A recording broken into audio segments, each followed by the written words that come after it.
Thank you, everybody, for coming to the Aaron Torres Podcast YouTube page. If you could do me a quick favor, see that little subscribe button at the bottom of your screen? Go ahead, click that subscribe button. Really does help our channel grow, our audience grow, and I really do appreciate it more than you know. So click that subscribe button. Appreciate your support. Now, here's the video that you came here for. I think two things can be true. Dawn Staley is an unbelievable college basketball coach. I think Dawn Staley is also a little bit of a whiner.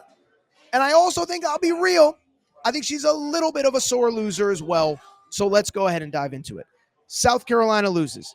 This is not to say that, it's like what we were talking about with John Shire after he lost to Houston on Saturday. This is not a tear down Dawn Staley segment. She's a great college basketball coach. Probably number 3 right now behind Gino, Pat Summitt, and then it's probably Dawn Staley. And who knows, by the time Dawn Staley's done, maybe she's number 1, maybe she's number 2.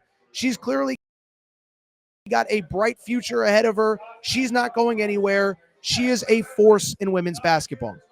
But first of all, I found the comments from Dawn Staley about Paige Bueckers on Saturday relatively inappropriate. So if you missed it, coming into the national championship game, Dawn Staley was asked about Paige Bueckers and asked about Paige Bueckers playing for a title. And this is what she said. She said, sometimes we create these narratives about great players. Caitlin was one of them. Paige is one of them right now. And we tend to forget the narrative about what our kids have been able to do going for their 3rd title in 4 years. I need some water. Hold on. Sorry, let's see if I can get through this segment. She said, forget what our kids have been able to do going for their 3rd title in 4 years. There's a sentimental narrative about Paige, a great freaking player. Anybody would start their franchise with Paige because she's a winner. But when you put that narrative out there, everybody sees that, and it puts us at a disadvantage, whether you want to believe it or not. Officials see it. It's all over TikTok. It's all over SportsCenter. It's all over that. So listen, this is my personal opinion about Dawn Staley. Is 3 things. Great coach. I'm not saying that she isn't. But 2, she keeps telling us that she is such an advocate for women's basketball, yet it seems like when anyone's talking about anything other than her team, she's not happy about it. By the way, talk about South Carolina, it's all over TikTok, it's all over SportsCenter. First of all, South Carolina, nobody has been propped up more than South Carolina over the last couple years. They have tried so hard to make Dawn Staley into the face of college basketball. And I remember talking about this years ago when they lost to Caitlin Clark in the national semifinals. And they were trying to compare Dawn Staley to Gino Auriemma at the time. And I'm like, look, Dawn Staley is really good. But at the time, she had 2 national championships, okay? I was like, can we get to like 6 or 7 or 8 before we're comparing her to Gino Auriemma? Is that unfair? Is that unrealistic? I'm sorry, but what do you want from me? Forgive me. If you want to be mad at me, that's fine. But it was like we tried to prop her up 2 national championships, 1 in 2017, 1 in 2022. And so it's like, first of all, don't tell me that everyone is not talking about your team. Your team gets talked about probably, frankly, let's be real. They probably get talked about more than anyone other than USC and Juju Watkins. And I think part of it is UConn, Big East. UCLA, number 1 team in the country, Big Ten. Juju Watkins, USC, Big Ten. None of those teams are on ESPN. Big Ten, Big East do not have ESPN contracts. So it incentivizes ESPN to talk about you nonstop on Dawn Staley. But 2, this is my bigger issue. She just, whenever, like I said, she claims that she's this huge advocate for women's basketball, but it's like the second that things go wrong, now she wants to be the victim, or she wants somebody to talk about her, or she wants this, or she wants that. And so let's get into something from the last time that she lost in the tournament 2 years ago. If you remember, she lost in the tournament 2 years ago, okay?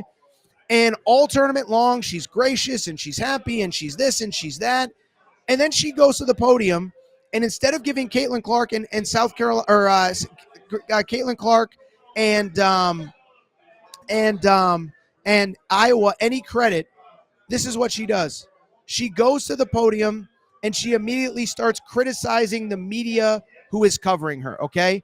I'm trying to find the quotes here. I literally had the article about an hour ago and I somehow lost it. Oh, I know where it is. Hold on. Remember, she goes to the podium and she is asked about the situation. And that was the year, if you remember, Iowa's coach called South Carolina barroom brawlers. And everybody made a big deal about it. Or actually, nobody made a big deal about it. And then Dawn Staley decided to make a big deal about it. We know what barroom brawlers means. It means you're a tough physical team. You'd call the Houston Cougars basketball team barroom brawlers. You'd call Tennessee barroom brawlers. It's not a big deal. It's not controversial. And then this is what Dawn Staley said after the game. She goes, let's see here. She said, some of the people in the media, again, this is after they lost. So she could have addressed it before, but she decides to wait until after they lose. And this is what she says. Some of the people in the media, when you're gathering in public, you're saying things about our team and you're being heard and it's being brought back to me. And these are the people that write nationally for our sport. So you cannot like our team and you cannot like me. But when you say things that you probably should be saying in your home or on phone instead of texting or saying it in public, and you're being heard and you are a national writer for our sport, it confirms that we already know. So watch what you say when you're in public and you're talking about my team in particular.